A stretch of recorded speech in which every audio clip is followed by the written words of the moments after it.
সাগর Rooney হত্যা মামলায় হাইকোর্টে প্রথমে নথি পুড়ে যাওয়া ও হারানো তথ্য রাষ্ট্রপক্ষের, পরে সব কাগজই অক্ষত বলে দাবি।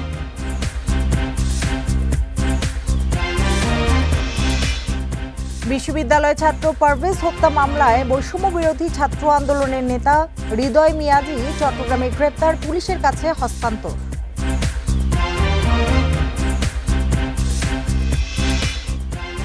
পুলিশের সাবেক আইজি বেনজির আহমেদকে গ্রেপ্তারে ইন্টারপোলের রেড অ্যালার্ট জারি, আর্থিক অপরাধের অভিযোগ।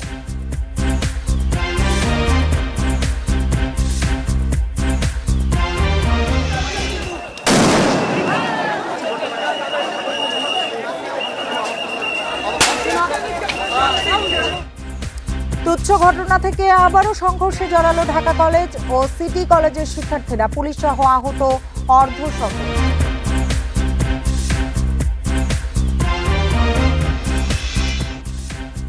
মাতারবাড়ি গভীর সমুদ্র বন্দর নির্মাণে জাপানি প্রতিষ্ঠানের সাথে চুক্তি, 2030 সালে বাণিজ্যিকভাবে চালুর আশা।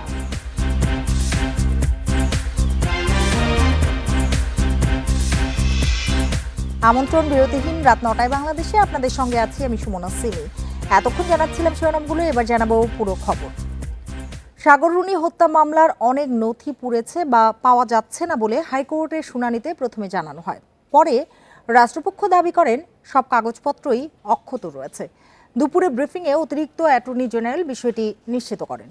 এদিকে আলোচিত এই হত্যা মামলায় টাস্কফোর্সের তদন্ত কাজ শেষ করতে আরও 6 মাস সময় বাড়িয়েছে হাইকোর্ট।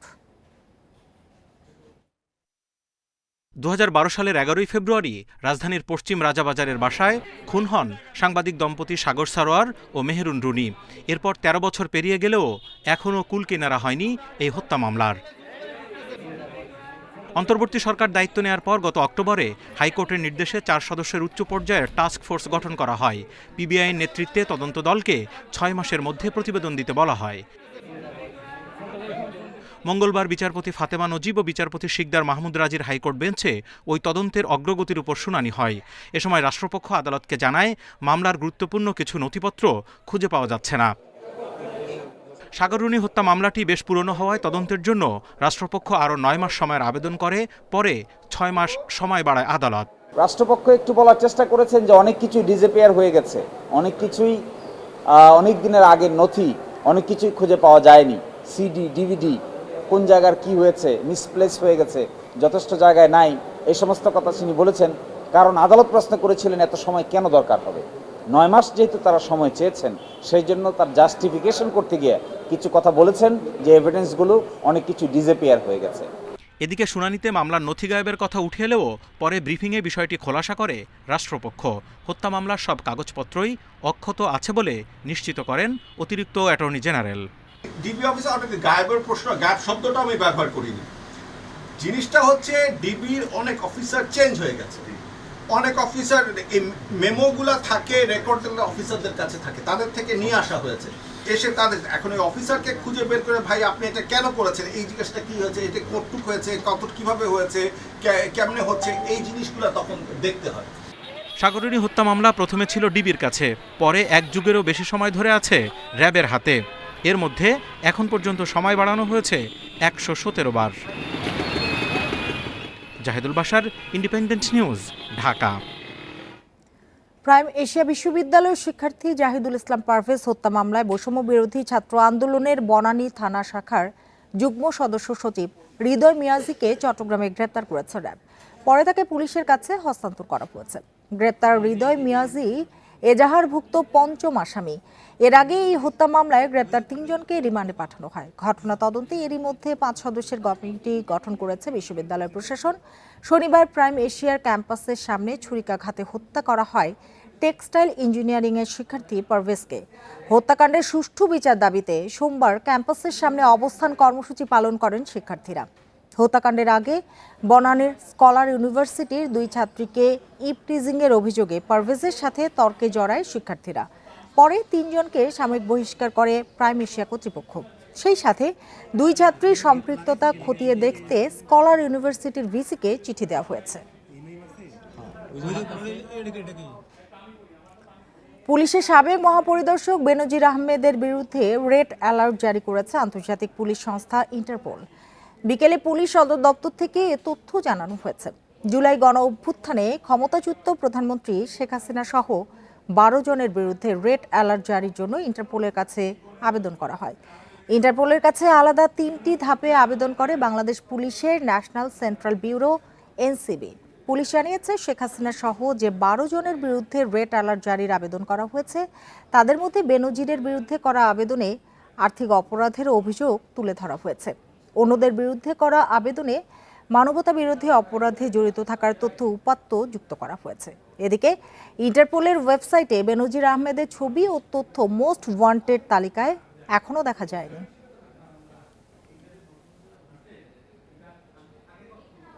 বাংলাদেশ পৃথিবীর জন্য আশার বাতিঘর হতে চায় বলে জানিয়েছেন প্রধান উপদেষ্টা অধ্যাপক ডক্টর মোহাম্মদ ইউনূস।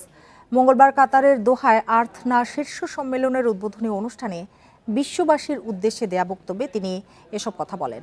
আর্থ না শীর্ষ সম্মেলনের উদ্বোধনী অনুষ্ঠানে প্রধান উপদেষ্টা বলেন, বাংলাদেশ এখন এমন এক অবস্থায় দাঁড়িয়ে যেখানে একটি নতুন সামাজিক চুক্তি করার সুযোগ এসেছে। এটি এমন এক চুক্তি যেখানে রাষ্ট্র ও জনগণ, বিশেষ করে যুব সমাজ, অন্তর্ভুক্তিমূলক ব্যবস্থা, ঐতিহ্য, ন্যায় বিচার, মর্যাদা এবং সুযোগের ভিত্তিতে একটি ভবিষ্যৎ গড়ে তোলা সম্ভব। এই চুক্তিতে আর্থিক অন্তর্ভুক্তি ও প্রান্তিক জনগণের ক্ষমতায়ন মৌলিক বিষয় হিসেবে বিবেচিত হবে।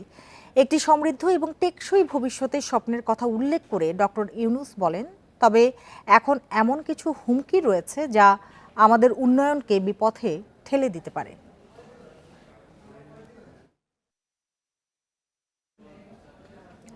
বাংলাদেশ থেকে 725 জন সেনা সদস্য নেবে কাতার। দেশটির বিভিন্ন ক্ষেত্রে দায়িত্ব পালনের জন্য আগামী 2 মাসের মধ্যে তারা যাবেন বলে জানিয়েছেন প্রধান উপদেষ্টার প্রেস সচিব শফিকুল আলম। কাতারের দোহায় সাংবাদিকদের সঙ্গে আলাপকালে একথা জানান তিনি। এদিকে আর্থ না শীর্ষ সম্মেলনে যোগ দিতে অন্তর্বর্তী সরকারের প্রধান উপদেষ্টা অধ্যাপক মোহাম্মদ ইউনূসের নেতৃত্বে বাংলাদেশের একটি উচ্চ পর্যায়ের প্রতিনিধি দল বর্তমানে দোহায় অবস্থান করছেন। প্রেস সচিব বলেন, কুয়েতে দীর্ঘদিন ধরে বাংলাদেশের সেনা সদস্যরা কর্মরত রয়েছেন। একইভাবে কাতারও বাংলাদেশ থেকে নিয়মিতভাবে প্রতি 3 বছর পর 725 জন করে সেনা সদস্য নিতে চায়। তবে এই সংখ্যাটা আরও বাড়তে পারে বলে জানান তিনি। কাতার আমাদেরকে জানিয়েছে তারা বাংলাদেশের থেকে 725 জন সোলজার নেবে। এটা পার্মানেন্টলি প্রতি 3 বছর পর এই যে এরা একটা ব্যাচ আসবে 3 বছর, তারপরে আবার এবং আমরা চাচ্ছি যে এই নাম্বারটা যাতে আরও বেড়ে 1600 বা আরও বেশি করা যায়। সুপ্রিম কোর্টের আপিল বিভাগের জ্যেষ্ঠ 3 বিচারপতির মধ্য থেকে একজনকে প্রধান বিচারপতি নিয়োগের বাধ্যবাধকতা রাখার পক্ষে বিএনপি। মঙ্গলবার জাতীয় ঐক্যমত্য কমিশনে 3য় দফার বৈঠকে এমন মত দেওয়া হয়েছে বলে জানিয়েছেন বিএনপির স্থায়ী কমিটির সদস্য সালাউদ্দিন আহমেদ। তিনি জানান, বিচার বিভাগ, নির্বাচন ব্যবস্থা, জনপ্রশাসন ও দুদক নিয়েও আলোচনা হয়েছে। রাষ্ট্রপতির অভিশংসন প্রক্রিয়া সংসদের উভয় কক্ষের 2/3 সদস্যের ভোটে হওয়া উচিত বলে একমত বিএনপি।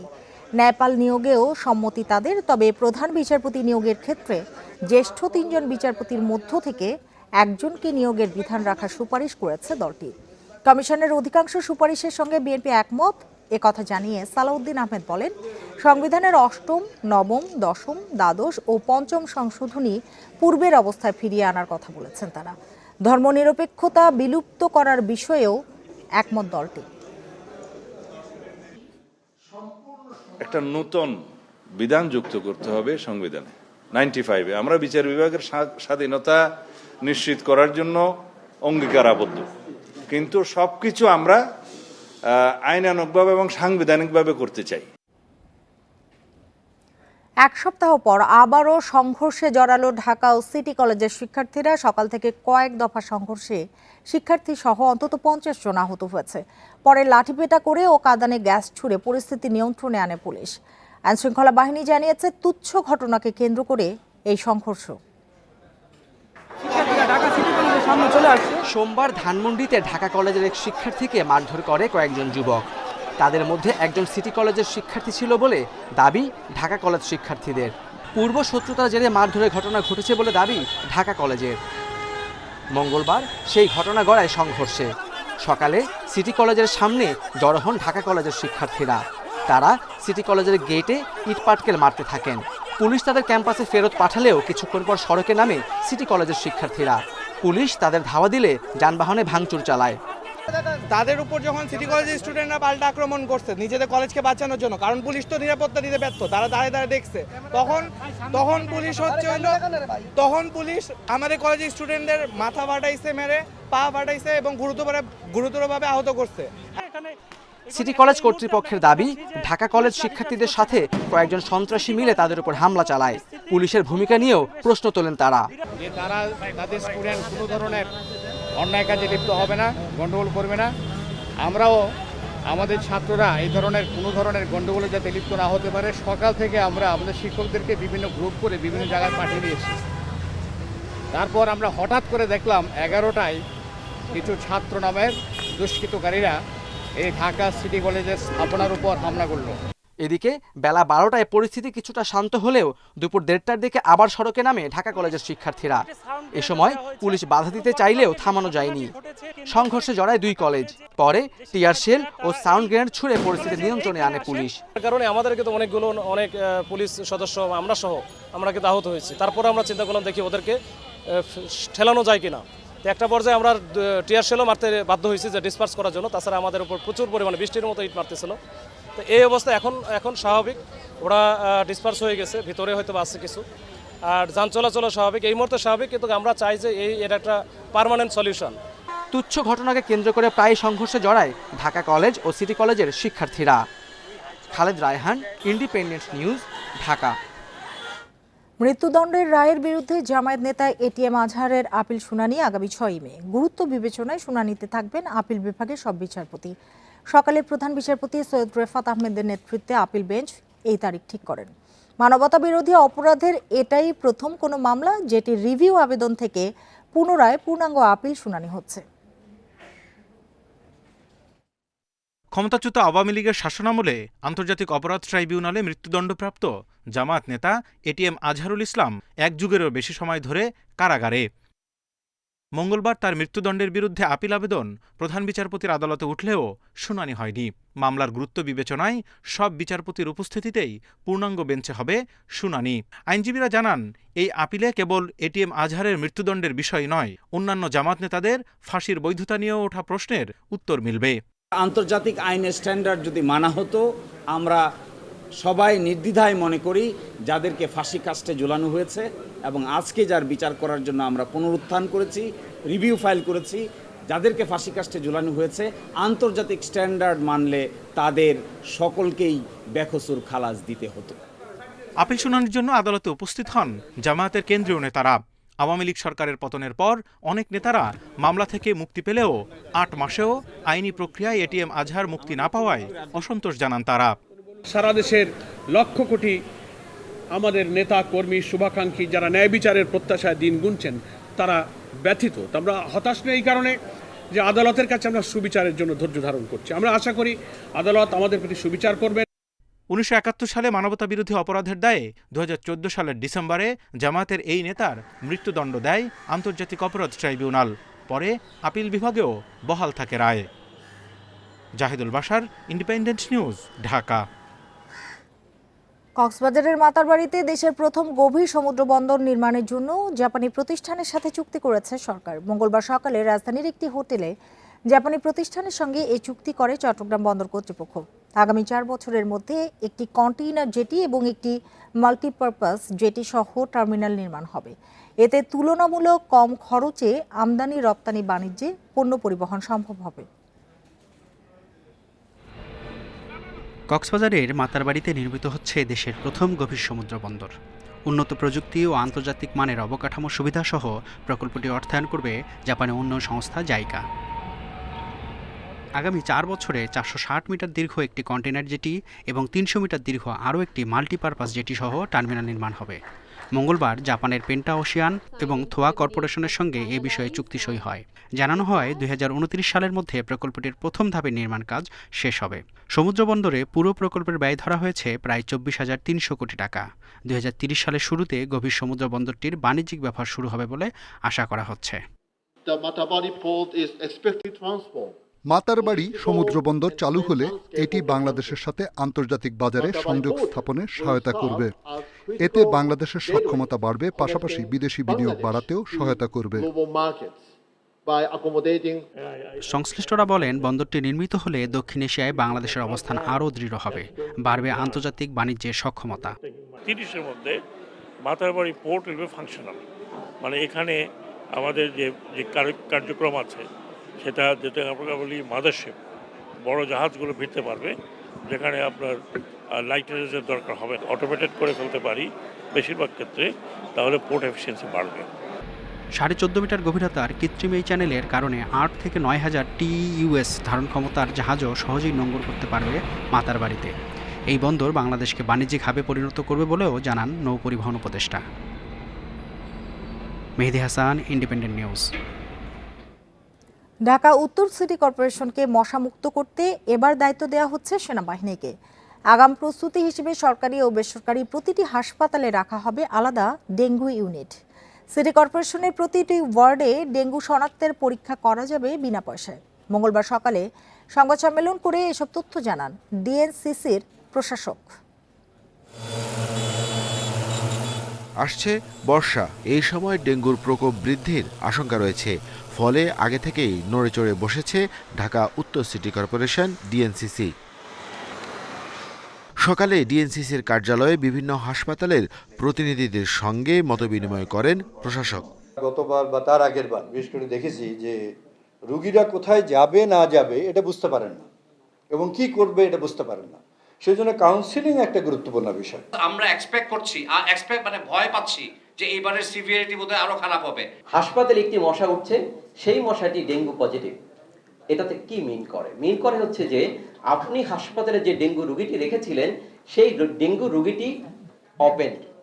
প্রশাসক অভিযোগ করেন, মশক নিধনের দায়িত্ব পেয়ে বেসরকারি প্রতিষ্ঠান দুর্নীতি করেছে। রয়েছে সিটি কর্পোরেশনের অব্যবস্থাপনা, কীটনাশক সংগ্রহে দুর্নীতির অভিযোগও।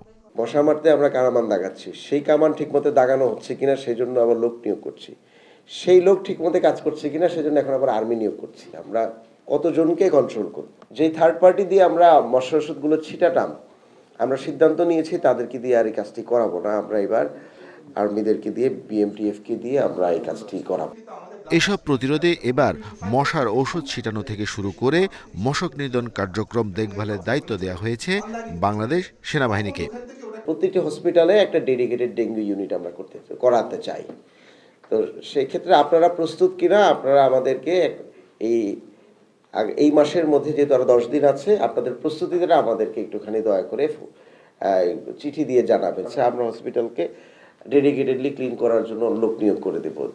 ডিএনসিসি জানায়, আগামী সপ্তাহ থেকে উত্তর সিটিতে বিভিন্ন নির্মাণাধীন ভবনে সচেতনতামূলক প্রচার করা হবে। পরে চালু হবে জরিমানা সহ জোরালো অভিযান। Arafatur Rahman, independent news, Dhaka.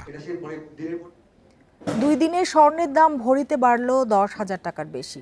লাগামহীন স্বর্ণের দামে দোকানে কমেছে বেচাকেনা। অনেকেই আসছেন পুরাতন স্বর্ণ বিক্রি করতে, আবার যারা আসছেন তারাও প্রয়োজনের তুলনায় কিনছেন অনেক কম। এদিকে বিশ্ববাজারের তুলনায় দেশে বেশি দামে বিক্রি হচ্ছে স্বর্ণ। ট্রাম্পের শুল্ক যুদ্ধ সহ নানা সমীকরণে দাম আরও বাড়তে পারে বলে ধারণা খাত সংশ্লিষ্টদের। রাজধানীর বিভিন্ন এলাকায় স্বর্ণের দোকানগুলো ঘুরে দেখা যায় অনেকেই আসছেন পুরনো স্বর্ণের গহনা বিক্রি করতে। দাম বেড়ে যাওয়ায় এই প্রবণতা বলছেন বিক্রেতারা। তারা জানান, নতুন গহনা কেনার ক্রেতাদের সংখ্যা কমছে। ক্রেতারা বলছেন, অতিরিক্ত দামের কারণে নাগালের বাইরে চলে যাচ্ছে স্বর্ণ। এই দাম বাড়ার কারণে আমাদের এখন সেল একেবারেই কম, মানে ব্যবসা বন্ধ হওয়ার উপক্রম। এরকম কেনার সাথে বিক্রি করার জন্য আসে বেশি, কিন্তু আমরা তো সেই তাদেরকে যে কিনে রাখবো, আমাদের তো অর্থের যোগান দিতে হবে। স্বর্ণটা আকাশচুম্বী হয়ে গেছে, আমাদের নাগালে বাড়ি চলে গেছে। এখন আগে আমরা যেরকম চিন্তা করতাম যে কোনো অনুষ্ঠানে প্রিয়জনকে স্বর্ণ উপহার দেওয়া, এখন এটা একটা কল্পনা স্বরূপ চলে গেছে। এদিকে দেশের বাজারে দফায় দফায় সমন্বয় করলেও বিশ্ববাজারের চেয়ে বেশি দামে বিক্রি হচ্ছে স্বর্ণ। 2023 সালের জানুয়ারি থেকে 2025-এর এপ্রিল পর্যন্ত দেশের বাজারে ভরিপ্রতি স্বর্ণের দাম বেড়েছে 89,000 টাকা। সবশেষ হিসেবে দেশের বাজারে স্বর্ণের ভরি ছাড়িয়েছে 1,77,000 টাকা, আর বিশ্ববাজারে দাম প্রায় 1,57,000 টাকা। বাড়তি দামের পেছনে স্বর্ণ আমদানি জটিলতা, বাড়তি শুল্ক সহ নানা যুক্তি ব্যবসায়ী নেতাদের। যেহেতু গোল্ড ইম্পোর্টের কোনো সোর্স নেই, আমরা গভর্নমেন্ট থেকে গোল্ড পাচ্ছি না, এবং বাংলাদেশে যে রিফাইনারি এটা চালু হওয়ার কথা ছিল সেটাও চালু হয়নি। তো আমাদের সোর্সটা কি? আমাদের সোর্সটা হচ্ছে যে লোকাল সোর্সের উপর ডিপেন্ডেন্ট। আমরা হাই প্রোডাক্ট হাই ভ্যালু দিয়ে কিনে আমি তো অল্প দামে বিক্রি করতে পারবো না। জয়েন্ট স্টকে এই গোল্ড ইন করা যায়, তখন আপনি দেখবেন যে ওয়ার্ল্ড মার্কেটে যে গোল্ডের দাম আছে তার সাথে বাংলাদেশের গোল্ডের দামটা ম্যাচ করে যাবে। গোল্ডম্যান স্যাক্সের পূর্বাভাস অনুযায়ী 2025 সালের শেষ নাগাদ বিশ্বব্যাপী স্বর্ণের দাম প্রতি আউন্স $3,700 পৌঁছাতে পারে। এর ফলে দেশের বাজারে ভালো মানের স্বর্ণের ভরি 2 লাখ টাকার মাইল ফলক ছুঁতে পারে। মেহেদী হাসান, ইন্ডিপেন্ডেন্ট নিউজ। ইউজিসির তদন্ত কমিটিকে প্রত্যাখ্যান করে উপাচার্যের পদত্যাগের এক দফা দাবিতে আমরণ অনশন চালিয়ে যাওয়ার ঘোষণা দিয়েছেন কুয়েটের শিক্ষার্থীরা। মঙ্গলবার বিকেলে সংবাদ সম্মেলনে এই সিদ্ধান্তে অটুট থাকার কথা জানান তারা। এ সময় শিক্ষকরা আলোচনার আহ্বান জানালেও তা প্রত্যাখ্যান করেন। এদিকে দ্বিতীয় দিন অনশনরত আরও 2 শিক্ষার্থী সহ 5 জন অসুস্থ হয়ে পড়েছেন। উপাচার্যের পদত্যাগের এক দফা দাবিতে সোমবার বিকাল থেকে আন্দোলন চালিয়ে যাচ্ছেন খুলনা প্রকৌশল ও প্রযুক্তি বিশ্ববিদ্যালয়ের 32 শিক্ষার্থী। এদের মধ্যে 3 জন অসুস্থ হয়ে সোমবার বাড়ি চলে যান। মঙ্গলবার আরও 2 শিক্ষার্থী অসুস্থ হন। এ অবস্থায় অনশনে আছেন মাত্র 27 জন। মঙ্গলবার শিক্ষা মন্ত্রণালয় থেকে শিক্ষার্থীদের জানানো হয় ইউজিসির তদন্ত দল ক্যাম্পাসে আসবে বুধবার। আন্দোলনকারীরা ইউজিসির এই তদন্ত দলকে প্রত্যাখ্যান করে অনশন চালিয়ে যাওয়ার ঘোষণা দেন। দাবি একটাই, এটা বাইনারি, হয় হবে না হয় হবে না। আমি তো এখান থেকে সরে আসতে পারি না, তো নেগোসিয়েশনের কোনো জায়গা না, এক দফা তো কোনো নেগোসিয়েশন হয় না। সেই তদন্ত করার সুযোগ হয়নি, এখন কেন সেই সরজমিনে এসে সেটা করতে হবে? তা আমরা সেই কমিটিকে প্রত্যাখ্যান করছি এবং আমরা বলতে চাই আমরা এখন আমাদের এক দফা দাবিতে এদিকে অনশনকারীদের স্বাস্থ্য ঝুঁকি নিয়ে উদ্বেগ প্রকাশ করেছেন ছাত্র বিষয়ক পরিচালক ও শিক্ষকরা। আলোচনার মাধ্যমে সমাধানের আহ্বান জানান তারা। কম্পিউটার আছে, সবাই এখানে আছে, এদের শারীরিক ব্যাপারে খোঁজখবর নেওয়া হচ্ছে। আর আমরা আগে থেকে একই কথা বলে আসতেছি, শিক্ষার সুষ্ঠু পরিবেশ বজায় রাখার জন্য তোমরা একটু কম্প্রোমাইজ করো, তোমাদের সাথে আমরা বসতে পারি, তোমাদের কি হলে সুবিধা হয় আমরা করার জন্য চেষ্টা করি। যে কুয়েটের পরিবেশ ফিরে আসুক। আমরা এখানে লেখাপড়ার জন্যই এসেছি, আমরাও যারা শিক্ষক আছি আমরা আসলে লেখাপড়ানোর জন্যই তো আমরা আছি, অন্য কোনো তো কাজ নেই। আমরা চাই যে পরিবেশটা শান্ত হোক। গত 18 ফেব্রুয়ারি ক্যাম্পাসে সংঘর্ষের ঘটনায় 37 জন শিক্ষার্থীকে বহিষ্কার করেছে বিশ্ববিদ্যালয় কর্তৃপক্ষ। আমাদেরই যারা এই সন্তান যারা এখানে অভিজিৎ পাল, ইন্ডিপেন্ডেন্ট নিউজ, খুলনা। 4 দিনের ব্যবধানে চট্টগ্রামের রাউজানে আরও একদল যুবদল কর্মীকে গুলি করে হত্যা করেছে দুর্বৃত্তরা। দুপুরে উপজেলার গাজীপাড়া এলাকায় এই ঘটনা ঘটে। নিহত মোহাম্মদ ইব্রাহিম বিএনপি নেতা গিয়াসউদ্দিন কাদের চৌধুরীর অনুসারী ছিলেন। স্থানীয়রা জানায় দুপুরে 3টি অটোরিকশায় করে আসা একদল দুর্বৃত্ত ইব্রাহিমকে গুলি করে পালিয়ে যায়। এতে ঘটনাস্থলেই মারা যান তিনি। এ সময় পাশে থাকা ইব্রাহিমের চাচা আহত হন। পরে তাকে চট্টগ্রাম মেডিকেলে ভর্তি করা হয়।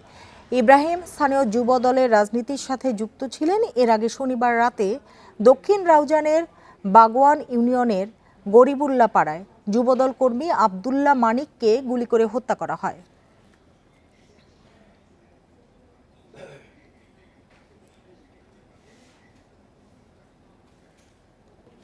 এতক্ষণ সাথে থাকার জন্য ধন্যবাদ সবাইকে।